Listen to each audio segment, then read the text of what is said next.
ವರ್ಷದ ಕೋಕೋ ಗಿಡ. ಅದರಲ್ಲಿ ಫಸ್ಟ್ ಇಳುವರಿ ಬಂದಿದೆ ನಮ್ಮದು ನೈಸರ್ಗಿಕ ಕೃಷಿಯಲ್ಲಿ. ಯಾವ ರೀತಿಯೂ ಇದು ಮಾಡಲೇ ಇಲ್ಲ, ಅಂದರೆ ಆರೈಕೆ ಅಂತ ಏನು ಮಾಡಿಲ್ಲ. ಜೀವಾಮೃತ ಅಷ್ಟೇ ಕೊಟ್ಟಿರೋದು. ಜೀವಾಮೃತ, ಗೋಕೃಪಾಮೃತ ಇದನ್ನೆಲ್ಲ ಮಿಕ್ಸ್ ಮಾಡಿ ಕೊಡ್ತೀವಿ. ಒನ್ ಟೈಮ್ ಜೀವಾಮೃತ ಕೊಟ್ಟರೆ ಒಂದು ಟೈಮ್ ಗೋಕೃಪಾಮೃತ ಕೊಡೋದು, ಮತ್ತು ಹಟ್ಟಿ ಗೊಬ್ಬರ ಅಷ್ಟು ಹಾಕಿದ್ದು. ನೋಡಿ, ತೆಂಗಿನ ತೋಟದ ಮಧ್ಯದಲ್ಲಿರೋದು. ಫಸ್ಟ್ ಇಳುವರಿ ಬರೋಕ್ಕೆ ಶುರುವಾಗಿದೆ. ಇನ್ನು ಕೆಲವೆಲ್ಲ ಬಿಡ್ತಾ ಇದೆ. ಇದೊಂದು ಇಳುವರಿ ಇವಾಗ ಬಿಟ್ಟಿದೆ. 3 ವರ್ಷ ಆಗ್ತಾ ಬಂತು, 3.5 ವರ್ಷ ಆಯ್ತು ಇವಾಗ ಟೋಟಲ್. 3.5 ವರ್ಷ ಆಗ್ತಾ ಬಂತು. ಇದು ಇಳುವರಿ ಬಿಡ್ತಾ ಇರೋದು ನೋಡಿ. ಕೋಕೋ ನಮಗೆ ಯಾಕೆ ಬೆಳೆಯಲ್ಲಿ ಇದಾಗುತ್ತೆ ಅಂದರೆ, ಮೇಯ್ನಾಗಿ ಇದು ನಮಗೆ ಮುಚ್ಚಿಗೆ ಆಗುತ್ತೆ. ಇದಿನ್ನೂ ನಾವು ಪ್ರೂಮಿಂಗ್ ಮಾಡಲಿಲ್ಲ, ಅಂದರೆ ಕಟ್ ಮಾಡಲಿಲ್ಲ. ಇನ್ನು ನೆಕ್ಸ್ಟ್ ಕಟ್ ಮಾಡೋದು.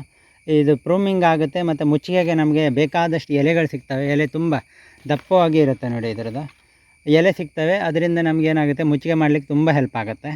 ಮತ್ತು ಈ ಕೋಕೋ ಬೆಳೆಯುವಾಗ ಮುಖ್ಯವಾಗಿ ನಾವು ಏನು ಮಾಡಬೇಕು ಅಂದರೆ, ಕೋಕೋದಲ್ಲಿ ಇದು ಮಾಡಬೇಕಾಗಿದೆ. ಕೋಕೋದಲ್ಲಿ ಮೇನ್ ಅಬ್ಸರ್ವ್ ಮಾಡಬೇಕಾಗಿದೆ, ನೈಸರ್ಗಿಕ ಕೃಷಿಯಲ್ಲಿ ಫಸ್ಟೇ ಹಾಕಿ ಬಿಡ್ತೀವಿ ನಾವು. ಆ ರೀತಿ ಫಸ್ಟ್ ಹಾಕ್ಲಿಕ್ಕೆ ಹಾಕಬಾರ್ದು. ಯಾಕೆಂದರೆ ಅದು ನೆರಳಾಗದೆ ಹಾಕಿದ್ರೆ ಅದು ಬದುಕೋದಿಲ್ಲ. ಯಾಕೆಂದರೆ ಬಿಸಿಲನ್ನು ತಡ್ಕೊಳ್ಳೋಕ್ಕಾಗೋದಿಲ್ಲ. ನೆರಳಲ್ಲಿ ಇದ್ದಿದ್ದ ಗಿಡಗಳು ಮಾತ್ರ. ನಮ್ಮದ್ರಲ್ಲೂ ತುಂಬ ಗಿಡ ಹೋಗಿದೆ. ಎಲ್ಲೆಲ್ಲಿ ನೆರಳಿದೆ ಅಲ್ಲಿ ಮಾತ್ರ ಒಂದು 8-10 ಗಿಡಗಳು ಬದುಕಿದ್ದಾವೆ. ಇದು ಹಾಕಿದ್ದೊಂದು 30 ಗಿಡ ಹಾಕಿದ್ದೀವಿ ತೋಟದಲ್ಲಿ. ಅದು ನಾವು ಒಂದು 20 ಅಡಿ ಅಂಜಾದಲ್ಲಿ, 20-25 ಅಡಿ ಮಧ್ಯದಲ್ಲಿ, ತೆಂಗಿನ ಮರದ ಮಧ್ಯದಲ್ಲಿ ಹಾಕಿದ್ದೀವಿ. ಇಲ್ಲಿ ತೆಂಗಿನ ಮರ ಸ್ವಲ್ಪ ಹತ್ತಿರ ಇರೋದ್ರಿಂದ ಇದು ಮಧ್ಯದಲ್ಲಿ ಹಾಕಿದ್ದೀವಿ. ಇದು ನೈಸರ್ಗಿಕ ಕೃಷಿಯಲ್ಲಿ ಫಸ್ಟ್ ಬಂದಿದೆ ನೋಡಿ. ಇದೆಲ್ಲ ಗೊಬ್ಬರದ ಗಿಡ ಮತ್ತು ಇಲ್ಲಿ ಚಿಕ್ಕ ಗಿಡ ಇದೆಲ್ಲ ಇರೋದ್ರಿಂದ, ನೆರಳು ಆಗಿರೋದ್ರಿಂದ ಇದು ಬಂದಿದೆ. ಬೇರೆದೆಲ್ಲ ಇಳುವರಿ ಬಂದಿಲ್ಲ. ನೆರಳು ತುಂಬ ಚೆನ್ನಾಗಿ ಆದ ನಂತರ, ಅಂದರೆ ನಾವು 1 ವರ್ಷ ಬಾಳೆ ಮತ್ತು ನುಗ್ಗೆ ಅಥವಾ ಇದು ಗೊಬ್ಬರದ ಗಿಡ ಹಾಕಿದ ನಂತರ ಅದು ನೆರಳಾದರೆ, ಆ ನೆರಳು ಮಧ್ಯದಲ್ಲಿ ಇದನ್ನು ಮಾಡಿದ್ರೆ ನಿಮಗೆ ಕೋಕೋ ಸಕ್ಸಸ್ ಆಗುತ್ತೆ. ಇಲ್ಲಾಂದ್ರೆ ಕೋಕೋ ಫೈಲ್ಯೂರ್ ಆಗುತ್ತೆ. ತುಂಬ ಜನ ನೈಸರ್ಗಿಕ ಕೃಷಿಯಲ್ಲಿ ಮಾಡುವಂಥವ್ರು ಫೈಲ್ಯೂರ್ ಆಗಿದ್ದೇವೆ ಅಂತ ಹೇಳ್ತಾ ಇದ್ದಾರೆ.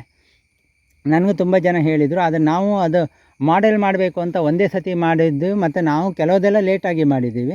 ಮಾಡೆಲ್ ಜೊತೆಗೆ ಸ್ವಲ್ಪ ಏನು ಹಾಕಿದ್ದು ಅದು ಬಂದಿಲ್ಲ. ನಾವು ಅದೊಂದು 100-200 ಗಿಡ ಹಾಕಿದ್ದೀವಿ. ಆ ಗಿಡಗಳು ಅಷ್ಟು ಬಂದಿಲ್ಲ. ಅದರಲ್ಲಿ ಒಂದು 50-60 ಉಳಿದಿದೆ. ಯಾಕೆಂದರೆ ಬಿಸಿಲು ತಾಪ ಜಾಸ್ತಿ ಆಗಿ ಅದು ಉಳಿದಿಲ್ಲ. ಯಾಕೆಂದರೆ ಬಾಳೆನೂ ಅದು ಚೆನ್ನಾಗಿ ಬರದೇ ಇರೋದ್ರಿಂದ ಕಾರಣವೂ ಇರ್ಬೋದು. ನೆರಳು ಚೆನ್ನಾಗಿ ಆಗಲಿಲ್ಲ. ಅದು ನೆರಳಾಗಿ ಬಾಳೆ ಜೊತೆ ಇದಾಗಬೇಕು ಅಂದರೆ ಬಾಳೆ ಬಂದು ಮತ್ತು ನಮ್ಮ ನುಗ್ಗೆ ಅಥವಾ ಗೊಬ್ಬರದ ಗಿಡ ನೋಡಿ, ಈ ರೀತಿ ನೆರಳು ಇರಬೇಕು. ಗೊಬ್ಬರದ ಗಿಡ ಈ ರೀತಿ ನೆರಳು ಬಂದ ನಂತರ ನಾವು ಅದನ್ನು ಹಾಕಿದ್ರೆ ಆವಾಗ ನಮಗೆ ಇಳುವರಿ ಕನ್ಫರ್ಮ್ ಬರುತ್ತೆ ಅನ್ನೋದು ನನ್ನ ಅನಿಸಿಕೆ ಇದು. ಯಾಕೆಂದರೆ ನಾವು ಮಾಡಿದಾಗನೇ ಗೊತ್ತಾಗೋದು. ನಾವು ಯಾವುದೇ ಆಗಲಿ ಬೇರೆ ನೋಡಿ ಅಥವಾ ಟ್ರೈನಿಂಗ್ ನೋಡಿದಾಗ ಆಗೋದಿಲ್ಲ. ನಾವೇ ಮಾಡ್ತಾ ನಮಗದು ಅನುಭವ ಆಗುತ್ತೆ. ಆ ರೀತಿ ಅನುಭವ ಕೋಕೋ ಬೆಳೆಯುವಾಗ ನಾವು ಮುಖ್ಯ ಇದು ಮಾಡ್ಕೊಳ್ಬೇಕಾಗಿದ್ದು, 1 ಅಥವಾ 2 ವರ್ಷದ ನಂತರ ನೆರಳು ಆದ ನಂತರ ಅದನ್ನು ಕೋಕೋ ಮಾಡಿ. ಆದರೆ ಕೋಕೋನ 9 ಅಡಿಯಲ್ಲಿ ಮಾಡೋದು ಅಷ್ಟು ಸೂಕ್ತ ಅಲ್ಲ ಅನ್ನೋದು ನನ್ನ ಅನಿಸಿಕೆ. ಅದನ್ನು 18 ಅಡಿಗೆ ಮಾಡಿದ್ರೆ ನಿಮಗೆ, ಇಲ್ಲಾಂದರೆ ಯಾಕೆಂದರೆ ಅದು ತುಂಬ ಬಲ್ಲೆ ಥರ ಬೆಳೀತೈತೆ. ಆವಾಗ ನಿಮಗೆ ತಿರುಗಾಡಲಿಕ್ಕೆ ತೊಂದರೆ ಆಗುತ್ತೆ. 18 ಅಡಿಗೆ ಮಾಡಿದಾಗ ನಿಮಗೆ ಪ್ರೂಮಿಂಗ್ ಮಾಡಿ ಸಾಕಾಗುತ್ತೆ, ಬೇಕಾದ ಎಚ್ಚೆತ್ತವಾಗುತ್ತೆ. ಸ್ವಲ್ಪ ಗಿಡ ಕಮ್ಮಿ ಬಂದರೂ ನಿಮ್ಗೆ ಆದಾಯ ಚೆನ್ನಾಗೇ ಬರುತ್ತೆ. ಆ ಥರ ನೀವು 18 ಅಡಿಗೆ ಮಾಡ್ಕೊಳ್ಳೋದು ಒಳ್ಳೆಯದು. ನೈಸರ್ಗಿಕ ಕೃಷಿ ಫಾರ್ಮಿಂಗ್ ಮಾಡುವಂಥವ್ರು ಬೇರೆ ಇದ್ರಿಗೂ ನಾವು 18 ಅಡಿಯಲ್ಲಿ ಮಾಡಿಕೊಂಡ್ರೆ ತುಂಬ ಒಳ್ಳೆಯದು. ಇದು ನೋಡಿ ಎಷ್ಟು ಅಡಿ ಜಾಗ ಕವರ್ ಮಾಡಿದೆ ನೋಡಿ. ನಿಮಗೆ ಮಿನಿಮಮ್ ಇದು 10 ಅಡಿ ಕವರ್ ಆಗ್ತಾಯಿದೆ. 8ರಿಂದ 10 ಅಡಿ ಕವರ್ ಆಗುತ್ತೆ. ಅದನ್ನು ನಾವು ಪ್ರೂಮಿಂಗ್ ಮಾಡಿದಾಗ ಚಿಕ್ಕದಾಗುತ್ತೆ. ಆದರೆ ಅದು ಕವರ್ ಆಗೋದ್ರಿಂದ 18 ಅಡಿಗೆ ಮಾಡಿದಾಗ ನಮಗೆ ಅದನ್ನು ಪ್ರೂಮಿಂಗ್ ಮಾಡಿ ಹಾಕಲಿಕ್ಕೂ ಚೆನ್ನಾಗಾಗುತ್ತೆ. ಯಾಕೆಂದರೆ ಮಧ್ಯದ ಅದ್ರ ಜೊತೆಯಲ್ಲಿ ನಮಗೆ ಗೊಬ್ಬರದ ಗಿಡ ಅದು ಇದೆಲ್ಲ ಬರ್ತಾ ಇರೋದ್ರಿಂದ ಅದು ಪ್ರೂಮಿಂಗ್ ಹಾಕೋಕ್ಕೆ ನಮ್ಗೆ ತುಂಬ ಹೆಲ್ಪ್ ಆಗುತ್ತೆ. ಈ ರೀತಿ ನಾವು ಕೋಕೋ ಗಿಡಗಳನ್ನು ಮಾಡಬೇಕು.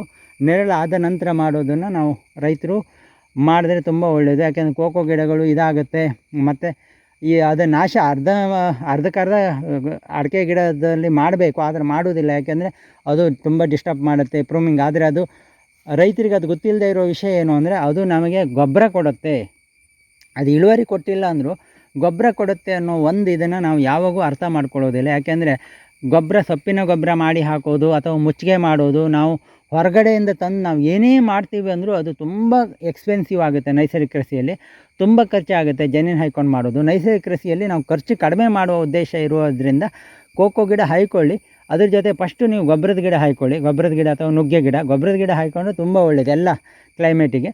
ನಿಮ್ಗೆ ಆದಾಯ ಬೇಕಂದವರು ನಿಮ್ಮ ಬಯಲು ಸೀಮೆ ಪ್ರದೇಶ ಅಥವಾ ಘಟ್ಟದ ಪ್ರದೇಶ ಬೇರೆ ಕಡೆ ಎಲ್ಲಿ ನಿಮಗೆ ನುಗ್ಗೆ ಚೆನ್ನಾಗಿ ಬರುತ್ತೆ ಅಲ್ಲೆಲ್ಲ ನೀವು ನುಗ್ಗೆ ಹಾಕ್ಕೊಂಡ್ರೆ ನಿಮ್ಗೆ ತುಂಬ ಒಳ್ಳೆಯದಾಗತ್ತೆ. ಆ ರೀತಿ ನೀವು ಮಾಡಿಕೊಂಡು ನೆರಳು ತೋಟವನ್ನು ಮಾಡಿಕೊಂಡು ಆವಾಗ ಭೂಮಿನೂ ಫಲವತ್ತತೆ ಜಾಸ್ತಿ ಆಗುತ್ತೆ. ಅದ್ರ ಜೊತೆಗೆ ನಿಮಗೆ ಕೋಕೋ ಇಳುವರಿನೂ ಬರುತ್ತೆ, ಮುಚ್ಚಿಗೆನೂ ಜಾಸ್ತಿ ಸಿಕ್ಕುತ್ತೆ.